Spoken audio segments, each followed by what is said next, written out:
Bonjour, bienvenue au Balado des métallos, troisième de la série à la COP26.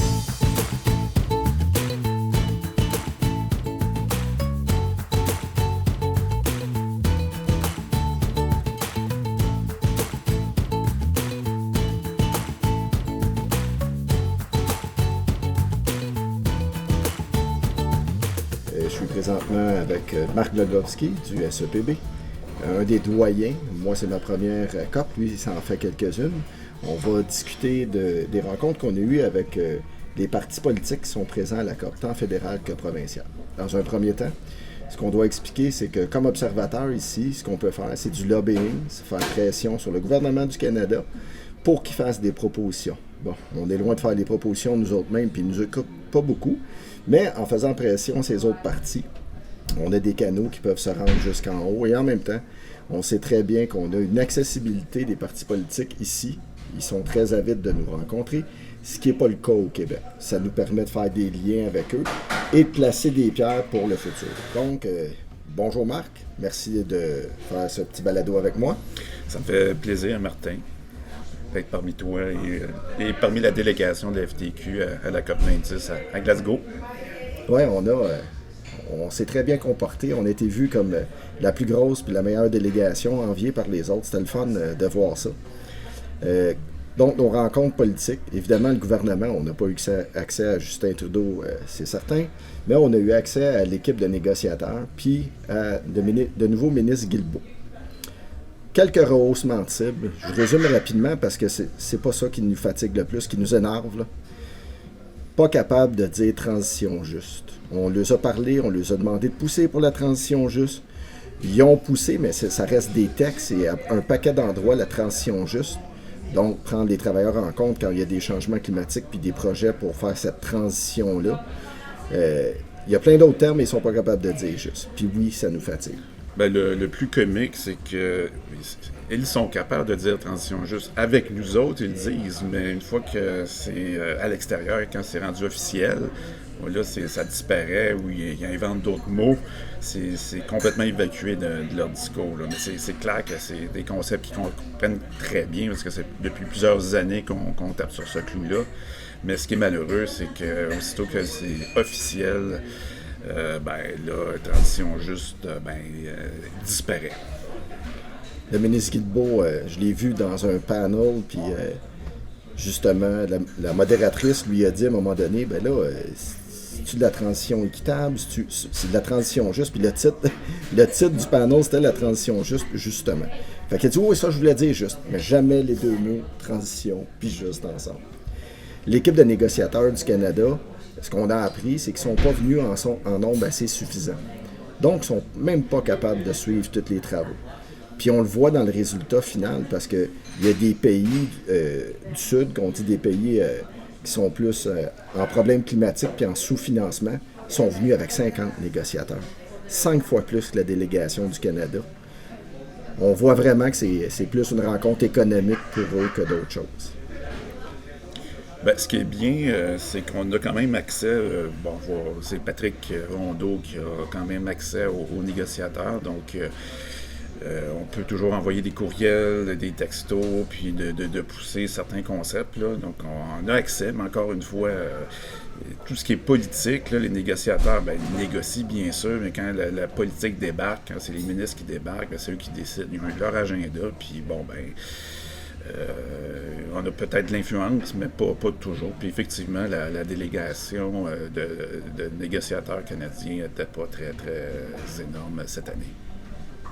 Dans les autres partis, il y a les conservateurs. On sait qu'il y a quelqu'un des conservateurs qui est passé, on ne sait pas combien de temps.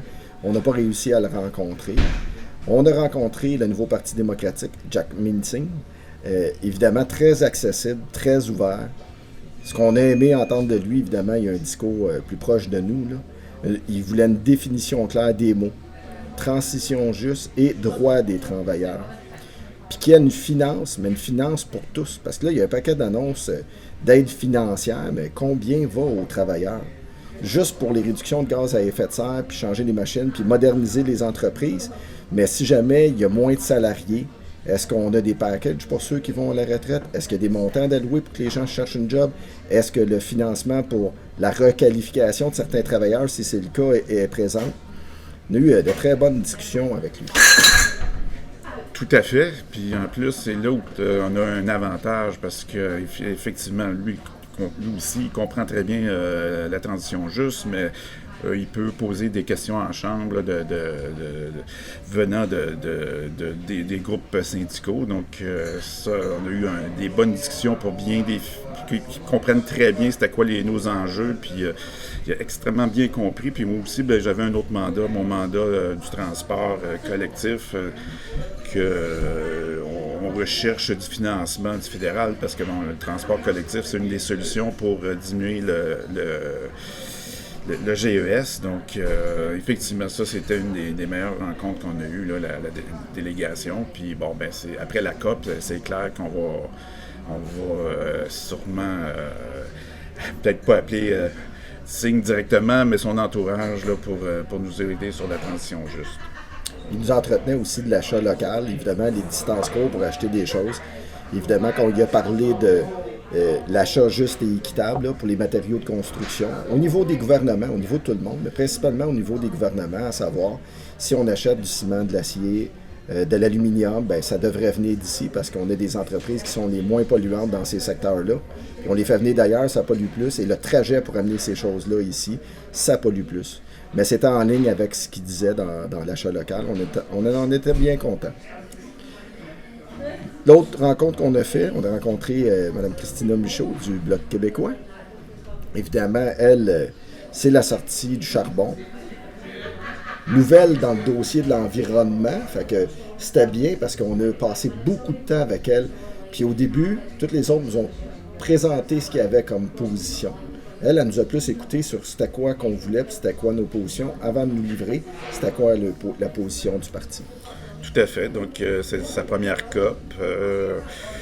Pour elle, elle était très à l'écoute. Je dirais même peut-être au début, elle semblait peut-être craintive de rencontrer les syndicats, mais elle s'est aperçue qu'on a un discours intelligent, qui est solide, bien ficelé. Puis là, elle était fort intéressée de justement la transition juste et de d'autres dossiers aussi. Puis encore comme M. Singh, elle peut poser des questions là, au gouvernement, à la Chambre des communes. C'est extrêmement utile. Elle a avancé aussi au niveau de la finance verte. Les grandes banques canadiennes, elle donnait, elle, comme exemple, quand elle a investi dans quelque chose, elle avait 2 fonds possibles, puis il y en a un qui rapportait plus vite puis plus que l'autre. Évidemment, l'autre était plus éthique, était plus environnemental. Elle se l'est fait expliquer par son conseiller financier, qui est dans sa famille. Fait qu'elle a dit, on devrait aller vers ça. Si moi, je ne le savais pas, il y a plein de gens qui ne savent pas ça. Donc, il devrait y avoir de la finance verte qui se fasse. Elle disait aussi qu'il faudrait structurer nos réductions de gaz à effet de serre. Il n'y a pas de plan, il n'y a pas de plafonnement prévu pour personne pour l'instant. Donc, elle nous a avancé sur ce sujet-là. Une autre chose, plus d'éducation pour la population en général. Les gens ne savent pas c'est quoi les changements climatiques et pourquoi il faut réduire les gaz à effet de serre. Au niveau du provincial, on a rencontré le premier ministre. Bon, faire un tour rapide de ce que le Québec a annoncé. Ils ont joint l'alliance Beyond Oil and Gas, BOGA. Je ne suis pas sûr que le premier ministre du Québec sait dans quoi il s'embarque, mais on est très heureux qu'il ait joint BOGA. Je pense que c'est dans son équipe plus que d'autres choses. Des fois, c'est bizarre, on dirait que le premier ministre, il y a des choses qu'il ne comprend pas en environnement. Il était tout enflammé quand il est revenu de Glasgow en disant qu'il était prêt à recevoir la prochaine COP.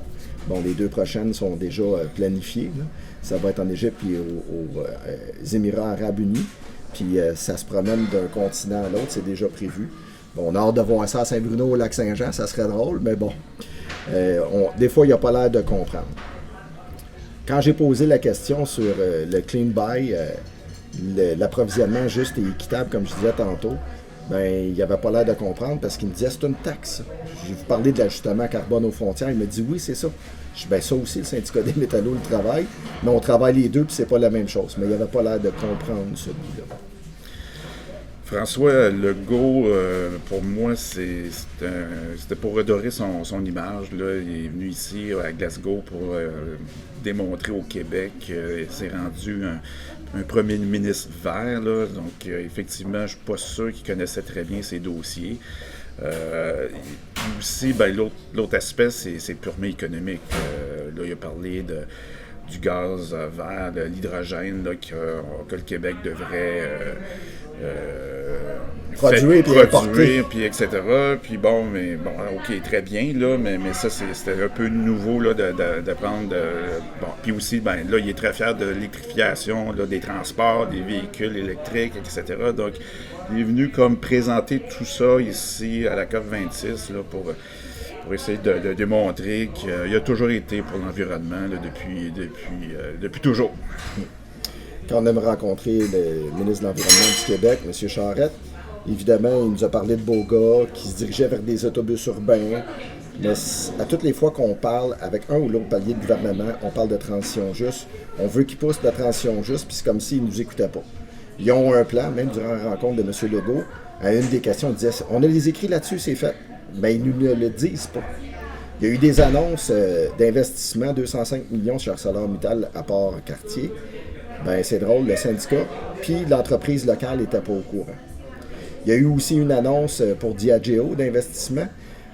Étrangement, ça s'est fait ici, à Glasgow. Le ministre était là. Il a même invité quelqu'un de notre délégation des TRAC 500, des TRAC, qui est Sami Della. Il est allé à l'annonce. Bon, il est allé à l'annonce. Il est allé là comme spectateur. On pensait qu'il dirait que le syndicat du Québec est là parce qu'on va investir au Québec. Ben non, ils l'ont invité, c'était gentil, mais juste à côté pour regarder le train passer.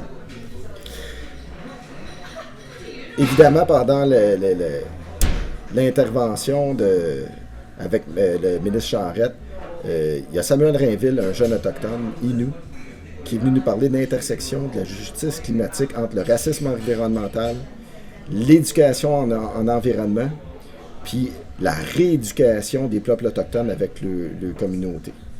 Je trouvais ça extrêmement intéressant, un jeune autochtone qui nous explique ça durant la rencontre avec le ministre Charette, parce qu'il n'y avait pas juste nous autres, c'était toute la société québécoise qui était là, les entreprises de la société, les associations de la société civile puis les syndicats.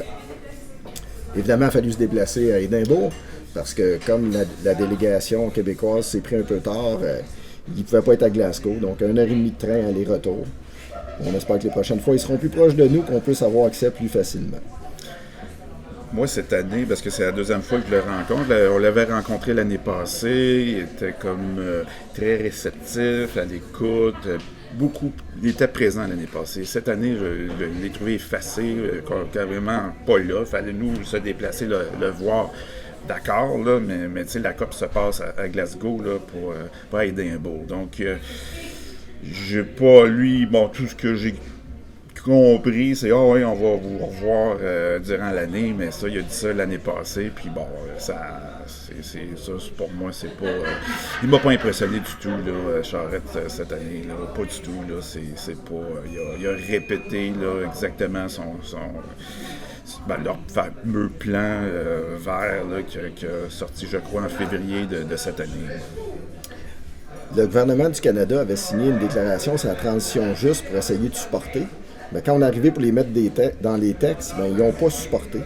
C'est comme si, devant les médias, puis nous, les syndicats, ils nous appuyaient. Mais quand ils étaient dans la chambre de négociation, ils ne nous appuyaient pas.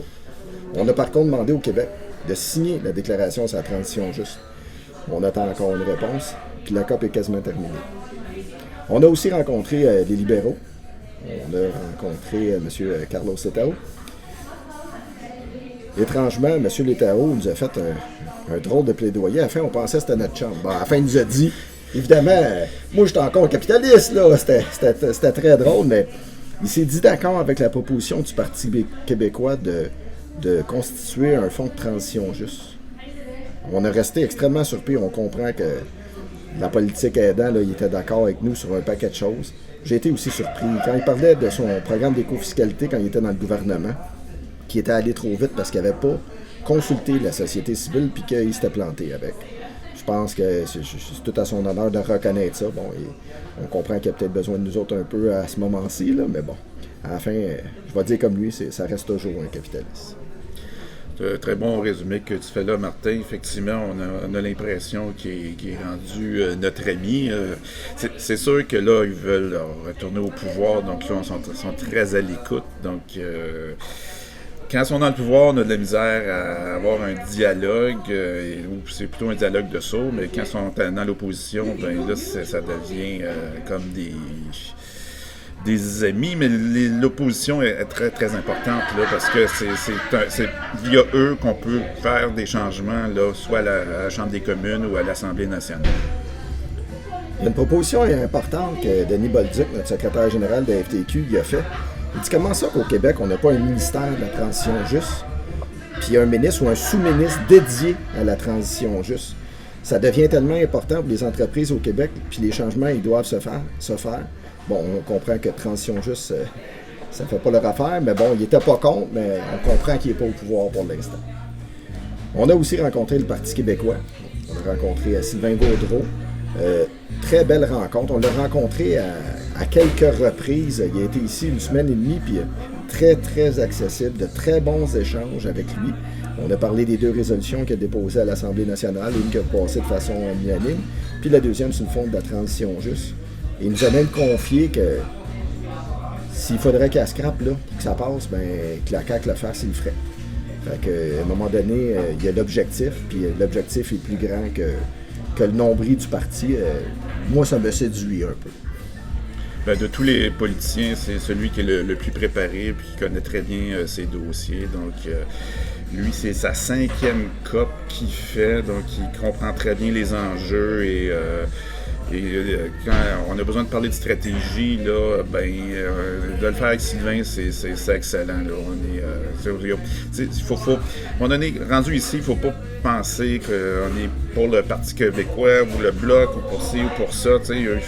On fait des échanges, puis c'est le changement climatique, c'est la transition juste. Il faut trouver des solutions ensemble. Là, mais pour Sylvain, là, c'est toute une tête. Nous avons aussi rencontré Québec solidaire, Émilie Lessard-Rien. Oui, c'est bien ça. Donc, ce qu'elle nous disait, c'est que avant, avec les CRI régionaux, c'était beaucoup plus facile de consulter tout le monde en environnement, parce que pour elle, dans sa région, comme il y a 4 bureaux de comté dans le bas du fleuve, c'est une région assez grande, merci. Donc, c'était beaucoup plus simple pour elle. Elle, c'était aussi sa première COP, donc c'était plus une discussion d'écoute plutôt elle écoutait ce qu'on avait à dire avec nos revendications, donc expliquer la transition juste. Donc elle était très favorable effectivement de protéger les travailleurs. Donc ça a été une bonne discussion. Puis bon, encore là, c'est des contacts toujours utiles pour plus tard. Quand on l'a rencontré à 2 reprises même, on l'a rencontré avec son attaché, de très très bonnes discussions. En tout cas, même si sa première, il se prépare puis on voit qu'ils s'en vont dans la bonne direction. La dernière qu'on a rencontrée, puis on l'a gardée pour la fin, c'est Rosa Galvez. C'est une sénatrice indépendante. Elle a déposé un projet de loi environnemental qui a passé. Un sénateur qui dépose un projet de loi, c'est rare, mais elle a réussi. On comprend qu'elle n'a pas de contraintes politiques. Donc pour elle est direct dans le sujet. Elle nous est arrivée, c'était quoi nos impératifs, c'était quoi nos sujets. Je prends le bike-link, l'approvisionnement juste et équitable que les métallos poussent, puis l'ajustement carbone aux frontières. Ben, elle nous a dit, préparez ça, faites ça, envoyez-moi-les, on va travailler ensemble, jusqu'où on peut aller. Moi, je capotais, je dis, voyons donc, on est dans l'action, on n'est même pas d'un vœu pieux de peut-être faire de quoi un jour, là, c'était tout de suite faire de quoi. Donc, j'ai dit effectivement qu'on communiquerait avec elle. Parce qu'on va préparer nos choses, puis on va travailler avec. Puis en même temps, elle a tendu la main à la FTQ pour d'autres sujets. Donc, on va être capable de travailler avec. Mais c'est mon coup de cœur. Dans toutes les rencontres qu'on a eues, là, c'est mon coup de cœur. Très impressionné par la dame. Tout à fait d'accord avec toi. C'est moi aussi mon coup de cœur. Je crois que c'est la 2e fois que je la vois à la COP. C'est pas la première COP qu'elle fait. Elle connaît très bien le dossier. C'est une activiste, c'est une femme d'action. Il n'y a pas de ligne de parti. Comme Martin dit, faut que ça bouge. Donc, on a eu des très beaux échanges là, avec Rosa Galvez. On s'excuse pour les bruits et la musique. On est au restaurant de l'hôtel. On n'a pas le choix. On n'a pas vraiment de bureau ici. C'est un peu plus convivial. Puis c'est un peu plus facile quand même. Donc, c'était notre troisième épisode du balado des métallos. On est rendu vendredi. La COP se termine aujourd'hui, mais les négociations ne sont pas terminées. C'est ce qui fait qu'il est difficile de livrer des sujets. Depuis le début, il y a systématiquement du blocage qui se fait tellement qu'il y a 2 journées supplémentaires à la COP qui devait se terminer aujourd'hui. Ça va se continuer samedi et dimanche. Ça semble incroyable parce que la majorité du monde sont partis. Plein de négociateurs sont partis, mais ça va quand même continuer. Fait qu'on va vous tenir au courant des développements au courant de la semaine prochaine sur la finalité des textes puis des ententes. Bien qu'il y ait des mots puis des principes qui soient introduits au moment où on se parle, puis ça a changé d'hier soir à un texte cette nuit puis à un texte ce matin, entre autres sur l'article 6. Donc, on est quand même inquiet parce que on ne sera plus là pour faire le lobbying puis de souffler dans les oreilles du gouvernement du Canada. Mais on va vous tenir au courant de comment est-ce que ça a fini au courant de la semaine prochaine. Merci beaucoup, Marc. Ça a été très aidant d'avoir un doyen de la délégation FTQ avec moi durant cette entrevue-là. Ça me fait très plaisir. Merci. À la prochaine.